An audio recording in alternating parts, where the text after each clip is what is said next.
Good afternoon, friends. It's Heather at Bush Poppy Farm. Hope you're doing well. Today, I've got a special shipment of some plants that I kind of had forgotten that I ordered. So this is exciting. It literally just showed up today. And we're also going to be putting in some plants in the front border of the shade garden that we planted yesterday.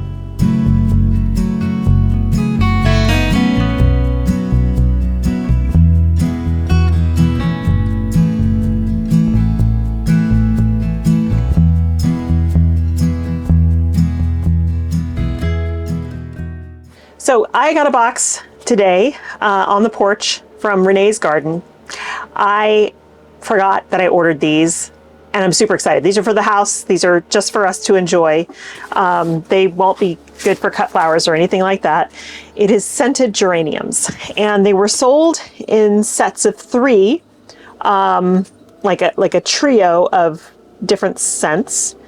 And so I'm super excited to get these. Now, scented geraniums, pelargoniums, I don't really have, I have 1 or 2 on the property, but in my zone, in zone 9 through 11, they are perennials. And in zone 9, you may have to protect them a little bit from frost. You can grow them in other zones, but you'll need to bring them in the wintertime to keep them safe. They want full sun, unless you're in like a zone where you get super, super hot temperatures in the summertime. So like, you know, zone 9 can be different across the country.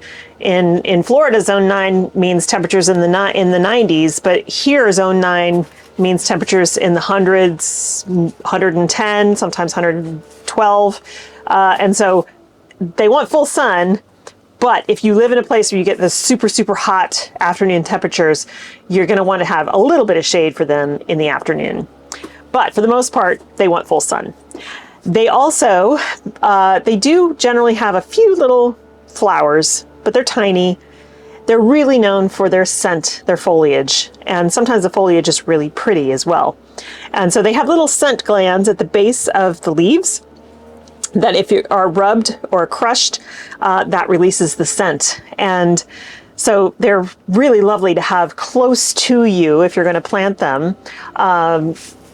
You know, I'm going to put them in, they're great for containers, first of all. I'm going to put them in a container right next to our little seating area. I'm going to put them in containers next to our bedroom, so that when we have the windows open, we'll be able to smell them. And I'm also going to put them in the little bed up against the house so that every time we come out, we'll be able to smell them as well. The other thing to remember is that they don't really like alkaline soil. We have alkaline soil. So I will, for the in-ground ones, I will have to side dress them with some soil acidifier probably twice a year to keep them happy. But other than well-draining soil, they're pretty easy to care for. All right, so what have we got here? So these literally just arrived. They are not ready to go out in the garden yet. They haven't been hardened off. I was warned about that. The instructions said, please water them when you get them. And then, you know, before you plant them out within 10 days of receiving them. That was the instructions because they've been in these pots for a long time. But look at that. These are nicely wrapped. Okay. Tag on this one. Scented geranium orange fizz. And all of these rubber bands I am saving. You go through a lot of rubber bands when you make bouquets for a living. So it's nice whenever I have them and you know, I get them like this and they're not falling apart. So let's see what we can smell here. Oh, yes. Boy, I wish you could smell that orange fizz. It really does smell like it sounds. One thing to keep in mind, some people can develop contact dermatitis from encountering these plants. So just keep that in mind. And they are poisonous for pets and humans. You don't want to eat these. Touching them is fine, but you don't want to eat them. So wherever you put them, keep that in mind. Okay, that's orange fizz. Now what do we have? And like I said, I don't remember. I know I ordered 3 different sets of 3. So I think they're all going to be different scents, but I don't remember. They were curated as collections. Oh, this one's even got a little flower on it. And so they've been pruned. Some of them, they've been in transit for 4 days. So these are nice and moist. I don't need to water them they did warn me that maybe there'll be a couple of yellowed leaves just because they've been sitting in a box covered up for 4 days. Okay, Robbers Lemon Rose. Maybe it's Robers because it's R-O-B, 1B. All right, let's see. Of course, now that those fingers smell like, oh, just, these are very descriptive, descriptively correct. Lemon Rose. Yeah, that's what it smells like. They're so cute. Okay, this one is Lime. I love anything lime. That's a very favorite scent of mine. I grew up mostly in Florida, spent much of my childhood in the Florida Keys, and so real key lime pie is one of my favorite desserts. Oh, yeah. Wow, it even has that kind of tart smell with the lime. So it's not like a sweet lime smell. That's really cool. Okay. Now the hard part of this is going to be deciding what to put where because they all smell so good. If you grow them inside, you definitely are going to want them in very bright indirect light for the entire day. So a south-facing window or a southwest-facing window. They need a lot of light. Ooh, strawberry scented. Okay. Yes. I still have a little bit of that lime left on my fingers. It's almost like you know how when you're smelling things and you smell coffee beans to kind of cool your nose down to reset it. Kind of need that for my fingers. This one, I know it's still damp enough. It'll be good until tomorrow. All right. I mean, good sized pots that they're in too. All of this craft paper stuff is also great to use instead of cardboard as a weed barrier. I mean, it doesn't last as long, but it's great. It really works. So you don't have to resort to plastics if you want to put weed barriers down in your garden. All right, what do we have here? Oh, another orange fizz. Okay, so that's good. So maybe I can put 2 of them together in a pot. Yeah, these orange fizzes are quite large, actually. Apricot. Oh, look how big it is, too. Okay, let's see if I can get rid of some of the scent so that I can... That's a little bit better. Oh, wow. That's crazy. That's crazy. Apricot. So the pelargoniums that I have here growing in the landscape are, or geraniums, are not scented. So this is a new thing for me. These are really cool. Come on, tag, go in there. Apricot. That is one of my favorites so far. Okay, 3 more. Big old pile of rubber bands. I'm excited about that. Oh, this one is Attar of Roses. So, if you've ever seen like a rose essential oil, it is from the rose of Attar, specific variety, highly scented, and it has that classic rose smell. Yes, yes. Wow, that's just great. I mean, they're not lying. Say what these things smell like. It's exactly that. I really wish I could share the scent with you. It is so windy and cold today. We are not making it out of the 50s Fahrenheit. It's 2 o'clock in the afternoon and it is still 58 degrees outside. April, you know, is just like that. It's unpredictable weather in April. So we'll have, you know, we had a day on Monday where it was like 78 degrees, beautiful and sunny, and now we're cold again and windy. That's the other thing we get, like lots of folks, we get high winds in the spring. They can cause all kinds of damage in the garden, so I always have to keep things kind of staked well out there. Okay, this little guy, old-fashioned rose. That'll be interesting to see the difference between the two. It's much milder. Still smells like rose, but it's a lot lighter, lot more airy scent to it. Oh, this one has pretty leaves. So it's got some color on the leaves here. What is this one? Ah, chocolate mint. That's why it's got the color. For sure, chocolate mint.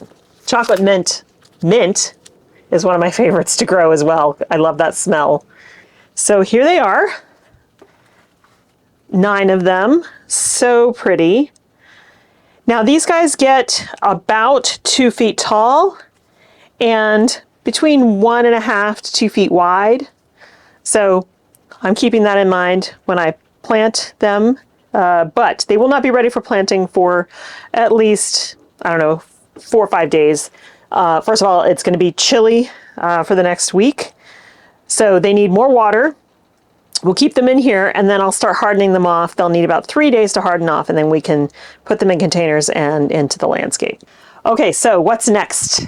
I have decided what to do about plants in the front of the shade garden that we planted up yesterday. So let me clean up this mess in here and we'll get started on that. Welcome to my little side yard. It's not a yard. It's literally a pathway from the driveway, the front walk to the backyard. Hardly anybody comes back here other than us. But my kitchen window is right here. So I planted this hillside so that we had things to look at when we were doing dishes. So little tour real quick. It's kind of a mess because it's woodland-esque because above us is a giant redwood tree. And then we have this, it's actually a variegated Japanese maple. And then there's a loropetalum over there. But the stuff that I planted when we moved in, a bunch of grasses, that's a stilby. Of course, there's grass coming up and lots of, remember the other day I said we had oak seedlings? So these are all oak seedlings. So I need to get up on this hillside and pull them all out because they came from this tree. But we have some heuchera in here. Look at those pretty flowers. I love heuchera. This soil is tough. It is almost all clay. It is very hard, even though we've got these plants growing in here. These 2 eucheras, they don't get much bigger than this. This is pretty much shade all day long, 100% shade, because again, we're under a giant redwood and an oak tree, and some California buckeyes, and then another redwood right back there, and then this Japanese maple. So it's very shady back here. But a couple years ago, I planted a whole bunch of ajuga and lamium. In addition to these guys, this is actually an azalea that never ever blooms, just doesn't get enough sun. But you can see this ajuga has spread everywhere, which was the goal. We've got some not daffodils because they need more sun, but this is all bluebells, and we did have snowdrops. That's what's the seed heads here. You know, they're long done. Then we've got sweet woodruff that's just spreading itself through here. Back there is an old-fashioned cranesbill geranium. That was actually here when we moved in. I didn't do anything with that. It's there, and it spreads slowly. So we added all these boulders to kind of help make it a little bit more terraced, and we added a whole bunch of soil, but we had to be really careful around the base of this. You can't really plant around the base of redwood trees. What's here now was already there when we moved in, so we don't want to dig around here. Mostly it's just been up front that I've been working. So there's lots of bulbs in here, spring bulbs. But then again, lamium, this is white Nancy. And then this ajuga, which I think is mint chip ajuga. Can't remember exactly. And again, some sweet woodruff and more oak tree saplings that need to come out. But my point is that this is 100% shade. Ajuga does great in the shade. And ajuga and lamium are so easy to propagate from division. So that's what we're going to do. I'm going to take some of this ajuga to put in the front of the shade bed. You can see the height. It's about 6 to 8 inches high, and it does a beautiful ground cover spread. And again, it's easy to propagate. You just pull up a chunk, break it into pieces, and plant them. Now I wanted to do this with the lamium as well, but I don't have as much lamium here as I thought, and I don't want to mess with that. In fact, I think I'll pull Most of the ajuga I think I'll pull is be around here, around this lamium, to give this guy a chance to spread a little bit more. I love this bright white in here since it's so dark back here. But everything else is kind of taken over and the lamium is not as aggressive as these guys here. So that's what we're gonna do. And there's one little heuchera here that flowered, but it's so tiny in there because the ajuga is just, you know, claiming space. So I will thin this out a little bit. I mean, the show is beautiful. It's very pretty. But these will be great in the front of the border of that shade bed. So all I need to do now, I have my gloves, I have my trowel, I have a little tray to pop them in. We'll just pull up clumps and break them apart, separate them out, and they'll be ready to go in the ground.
Okay, doesn't look like much. They have very tiny roots. Hopefully over the next couple days they'll root in. That soil is nice and wet. I actually need to pull the flowers off of these ones because that's just too much to support for the plant. But this plant is super easy because it propagates by runners. So just like strawberries, all you have to do is pop it in the ground or a pot and let the roots start growing and you're good to go. So this will form a nice, beautiful mat with all those purple flowers in the spring. Still gonna look for some things to put in the back that are a little bit taller, but I don't wanna, like I said, I don't wanna pack this too full because I want those hostas to be able to get really, you know, as big as they need to get. Most of them, I think there's only one that's about 3 feet wide. The other two are about 2 feet wide. So I think it'll be just right. Okay, one more project today, but I need to go get Aiden from school first, and then when I get back, we will change out the pansy container that is a disaster. It just looks terrible because they're done. They're done. And we will put in something new.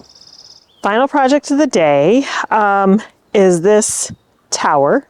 Now this is not a green stalk. I bought this many years ago to grow strawberries and it didn't work very well. The idea is that you water the top and then it feeds the pockets below. But basically you water the top, then it's got a hole here. You know, each of these 4 pockets has a hole right here and it only waters this one. So you do still have to water, you know, every pocket in order to get enough water coverage. Now this has been beautiful. I've enjoyed it, but and there's still flowers in here, but they're starting to get raggedy. And especially on the other side, things are dying. So I'm gonna go ahead and pull these out. And what we're gonna put in instead is basil. So these will be great for basil. I have 2 varieties. So there are 5 tiers total. So the top tier is gonna be not basil. I'll show you what that's gonna be in a minute. But the other 4 tiers, we're gonna alternate. A tier of Tulsi, a tier of Genovese, a tier of Tulsi, a tier of Genovese. And then the top is going to be this. This is Super Petunia Vista Bubblegum. It is a hybrid petunia. These things get absolutely enormous, and they also like to spill a bit. So I think, now there's 4 pansies in this top tier here. They were really crammed in for spring. I think a single Super Petunia Vista bubblegum will fill up the entire thing and then spill over the sides. I think it'll be really cool looking. And then of course the basil will be there to harvest as needed. So Genovese because of, cooking and stuff, and then the Tulsi because I love it as a tea. And they both have pretty flowers, so I can let some of them flower if I want. Now I do have this green stalk here, which is all herbs. It is everything from thyme and lemon balm and sage, oregano, chives, but it's celery, not celery, parsley, mint, sorrel, but there's no basil in here because this thing overwinters every year and all those herbs overwinter for me. Occasionally I'll have something die off, but basil obviously is not a wintertime growing plant. So it is a cool day today. But I think these guys will be okay. This is, part of them will be a bit sheltered. So I'm going to take the tiers apart. It'll be easier to plant them up. And when I pull these, all these pansies and petunias out, pansies and violas out, they'll just go into the compost. Some of them, like I said, still look good, and that hurts me. That's hard to do. But it's time. So I'm gonna go ahead and get this done. This will be the last tier that we plant, but I'm looking forward to this. It'll look nice and fresh. I've got some fresh compost to add in there because I don't have to take all the soil out, just those plants themselves. They were pretty decent size when I put them in. And so when they come out, we'll need to replace some of the soil, but then these guys will all be tucked in, new. I'll put some fertilizer in there too, new fertilizer, new soil, and ready to go for summer.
Well, that was pretty easy. It doesn't look like much right now, but it will definitely fill out, especially on the top with that Super Tunia Vista bubble gum.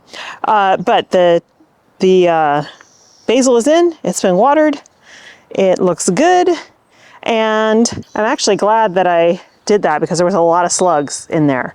So I pulled out a lot of slugs from the soil, so I'm glad I actually went through there. Tomorrow, I'm hoping to be back out to the farm. That's the plan, at least. It is it's still gonna be cold, but hopefully a little bit warmer than today. I mean, we didn't even get into we stayed in the 50s all day. It was chilly. But tomorrow, still windy, but I think it'll be a little bit warmer.